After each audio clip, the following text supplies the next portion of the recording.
দেখুন সকালবেলা উঠে এই যে রামিসা এখনো ঘুমায় আছে, রাফিয়া উঠছে, কোচিং যাবে, ঢেউলাঢেউলি করতেছে। ও কাশির ওষুধ খেয়েছে, তাই নাকি ওর ঘুম পাচ্ছে। আর আমি ফজরের নামাজ পড়ে আবার বাথরুম পাইছিল, বাথরুমে যায় আসে, আবার উঁচু করে আসে, একটু কোরআন তেলাওয়াত করে ভাতটা মার পাশায়, তারপরে হচ্ছে রাফিয়ার জন্য যেখানে ভাত দিয়ে দিছি ঠান্ডা হওয়ার জন্য, আর এখানে রুটি বেলতে নিছি আমাদের জন্য। আর আমার ছেলেকে দেখেন সে কোথায় শুয়ে আছে দেখছেন। এখন কিন্তু পৌনে 7টা বাজে, তো দেখেন কি একটা অবস্থা। মানে তার সাথে শুয়ে থাকা লাগবে। হ্যাঁ, সে আম্মুকে ছাড়া কিছু বোঝে না, আম্মুকে ছাড়া সে বিছানাতেও যাবে না। এই যে এখনো প্যাম্পাস পরানোই আছে। হ্যাঁ, কারণ রাতে ওকে উঠাইতে পারি না, রাত্রে একটা করে প্যাম্পাস দিই। আর রাফিয়ার কাজ হলো ওকে খুশটানো, বড় হয়েও বেয়াদবি করা, বুঝবে না। এই যে ছলটাকে কাদায় দিল, তাহলে কীরকম লাগে? তখন যদি আমি মাইর দেই তখন আমি খারাপ, বোকা দেই আমি খারাপ। না না, আপনি ভালো। আমরা এই যে রুটি বানাবো না এখন, আপনি ভালো, আপনি খাইয়েন, আপনার জন্যই তো রুটি বানাচ্ছি। বালিশ দিছি তাও শুবে না, উপরে বালিশ দিছিলাম তাও শুবে না। আসসালামু আলাইকুম সবাইকে, সবাই কেমন আছেন? আলহামদুলিল্লাহ, আল্লাহ তাআলার অশেষ রহমতে অশেষ মেহেরবানিতে আমরা সবাই ভালো আছি। তো এই যে সকালবেলা উঠে হোসেন বাবু ঘুম থেকে উঠছে 10টার দিকে। তো আমি তো এখন স্কুল যাচ্ছি, স্কুলের টাইম হয়ে পানির পট কই আর টিফিন বাটি কই? এই তো পানির পট আর টিফিন বাটি টেবিলে নিয়ে যাচ্ছি। তো এই যে হোসেন বাবুকে ভাত টাত খাওয়া, ওইখানে তরকারি কাটতেছি। এই যে হোসেন বাবাই বাবাই ও খেলতেছে, আর আমি সেদিকে স্কুলে যাচ্ছে। তো সবাইকে আল্লাহ হাফেজ। আচ্ছা, দেখা হবে পরে ইনশাল্লাহ, ভালোভাবে যায়েন। তো হোসেন বাবুকে ভাত খাওয়াইছি অল্প একটু, যে কালকে পেঁপে আর হচ্ছে দেখেন তাহলে ওষুধের ডিব্বা, এগুলো তো কম, আমারগুলো দেখলে আরও মাথা খারাপ। মানে তবু আলহামদুলিল্লাহ, আলহামদুলিল্লাহ, শুকরিয়া আল্লাহ তাআলার দরবারে। কি আর করার।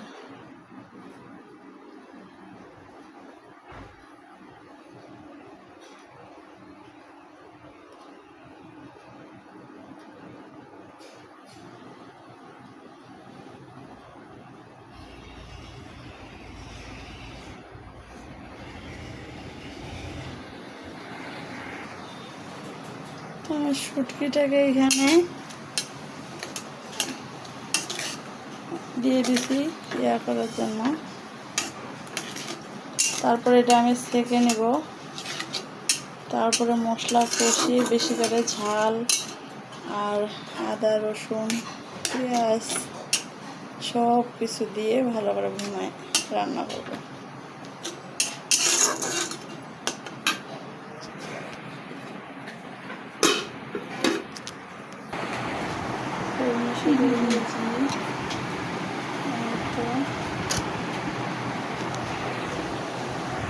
যাও, আসসালামু আলাইকুম। ওয়ালাইকুম আসসালাম। আসসালামু আলাইকুম।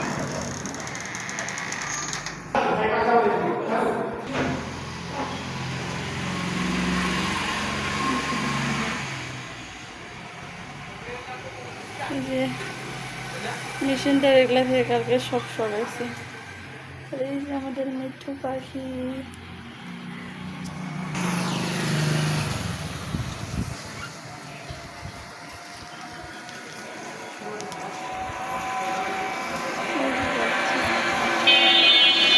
আর সাইড হয়ে ভালোভাবে যাও।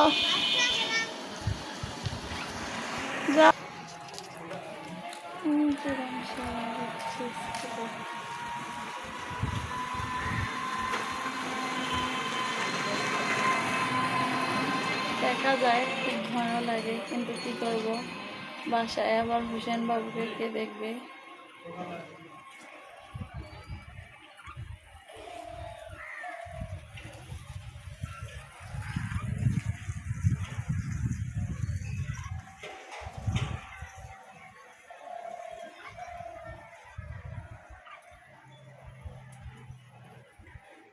মিঠু মিঠু,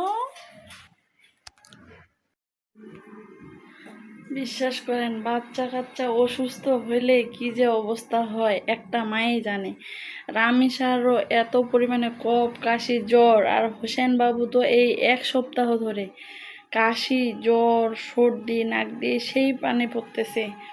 তারপরে মনে করেন যে বমির উপর বমি। সেদিন আমি ভিডিওতে দেখাইছিলাম যে ঘরের এই যে পাপোশ টাপোশ সবগুলাতেই মানে করছিলাম, ধুয়ে দিয়েছিলাম। তারপর কালকে রাত্রে আবার ওষুধ টষুধ খায় বিছানায় আসে আসে আসে আসে কাশি উঠছে, এমন কাশি উঠছে যে মানে বিছানাতে তখন বমি করে দিছে। তো কালকে রাত্রে তখন বেডশিটটা উঠাই ফেলছি। ওরা এই যে ভিতরে একটা কাঁথা দেওয়া আছে ওইটার উপরেই শুয়েছিল রাফি আর রামসা, কারণ রাত 11টা বাজে গেছিলো। অত রাতে তো চেঞ্জ করা সম্ভব ছিল না। ওর আব্বুর আবার রাত 1টা থেকে 3:30 পর্যন্ত ডিউটি ছিল। তো এটা সকালবেলা চেঞ্জ করলাম, চেঞ্জ করে সব এগুলা গুছাইলাম। যেহেতু হোসেন বাবু ছোট, তারপরেও মানে সব কিছু গোছালো থাকে। তো রামিসারও জ্বর সর্দি কাশি। দেখেন এখন সন্ধ্যাবেলা আমরা এখন কেউ হচ্ছে মানে আমরা ভাত খাইতে চাইলেও রাফি আর রামিসা ওরা কেউই খাইতে চাচ্ছে না। তাই ভাবলাম ওদের জন্য একটু খিচুড়ি রান্না করে দিই। তো এই যে এখানে খিচুড়ি আর এই যে মাংস, এগুলো আমাদের একটু প্রতিবেশী যারা আছে ওনাদেরকে একটু দিয়ে পাঠাবো। আর রাফি আর রামিসা ওরা সবাই গেছে ছাদে কাপড় তুলতে। ছাদে কিছু কাপড় আছে, আমি যাইতে পারিনি। আর এই যে এই ঘরের অবস্থা দেখেন কি একটা অবস্থা। আর হোসেন বাবু না এখনো বাথরুম টয়লেটের কথা বলতে পারে না। ওই সকালবেলায় যে এখানে মনে করেন যে টয়লেট করে দিয়ে দিছে, আবার ওই ঘরে তখন আবার এগুলো মোছা লাগে, সব কিছু সব একা হাতে করা লাগে, বলেন কিছু করার নেই। আমি ওইদিকে রান্নাঘরে কাজ করতেছি, যে এখানে টয়লেট করে দিছিল, এগুলো আবার সব মুছলাম। বলতেই পারে না, খালি বলে পিচ্ছি পিচ্ছি হাগু দিছি, পিচ্ছি পিচ্ছি হাগু হয়েছে, বড় বড় হাগু হয়েছে। মানে যখন অনেকগুলো টয়লেট করবে তখন ওর বড় বড় হাগু হয়েছে। আর এই যে বাসওয়ালা আন্টি তরকারি দিছিল শেষ প্রায়। আর এখানে এই যে কচুরমুখী মাছ দিয়ে রান্না করছিলাম, এখানটা আবার ট্যাংরা মাছ আর আলু দিয়ে ঝোল দিয়ে গেছে। তো এটাই হচ্ছে একজনকার প্রতি আরেকজনকার ভালোবাসা। তো আমি এই যে মুরগির গোস্ত রান্না করে নিয়েছি। আর এখানে হচ্ছে পটল ভাজিটাও রান্না করে নিচ্ছি, কারণ বাচ্চাদের পটল ভাজি খুব পছন্দ আর খিচুড়ির সাথে খুব মানে মজা লাগবে। আর খই আর মুড়ির সাথে এই যে ছোলা আর আলু দিয়ে ভুনা। আমি একটু ছোলাতে বেশি করে তেল দিই, মানে ঝাল মুড়ির মতো, তাহলে মুড়িটা খাইতে লাগে। তো এই যে এখানে ছোলা ভুনাটা বিকালের নাস্তার জন্য। আর এখানে প্রেসার কুকারে মুসুর ডাল আর পটল আর মুসুর ডাল আর কি রান্না করব। তো এখানে সিদ্ধ করে নিছি, এটা হচ্ছে বাগার দিব, তাহলে এটার কাজ শেষ। আর এখানে এই যে খিচুড়ি এখনও গরম আছে, ধোঁয়া উঠতেছে। এটাই আজকে আমরা রাত্রে খাবো। আর মুসুর ডাল আর পটলটা কালকের হয়ে যাবে। আপনারা আবার কেউ বলিয়েন না, বাবা যে কমেন্ট করিয়েন না যে বাসি তরকারি খাবেন বা ইয়া করবেন, কারণ আপনারা যারা পুরানা দর্শক তারা তো জানেনই যে রাফিয়া সকাল 7:30টার দিকে এখন স্কুলে যাচ্ছে। আগে তাও 9টায় ওর কোচিং ক্লাস থাকতো, এক্সট্রা ক্লাস থাকতো স্কুলে। এখন তো এক্সট্রা ক্লাস 9টা থেকে না 8টা থেকে শুরু হয়েছে, 8টা থেকে 10টা। আর স্কুল হচ্ছে 10টা থেকে 12:30। 12:30টায় ছুটি হয়, আস্তে আস্তে 1টা বাজে যায়। নিচে আবার ওকে গেট খুলে দিতে হয়। তো সত্যি একা হাতে মায়ের অনেক কাজ, মায়ের কাজের কখনো শেষ হয় না।